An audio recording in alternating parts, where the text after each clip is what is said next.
Good evening mga kantlogo. At tapos ko lang maglinis ng motor. Napansin ko kasi ang dami ng ng mga acid rain at tumigas. Ayan. Ayan. Meron akong pinapahid dito pero para sa salamin.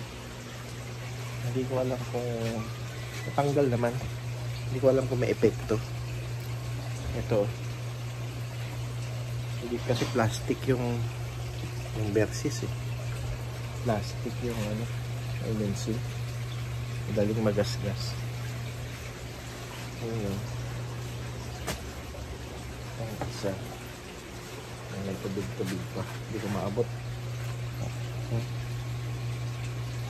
May tubig pa sa loob, hindi ko maabot yung yung loob mapatuyo.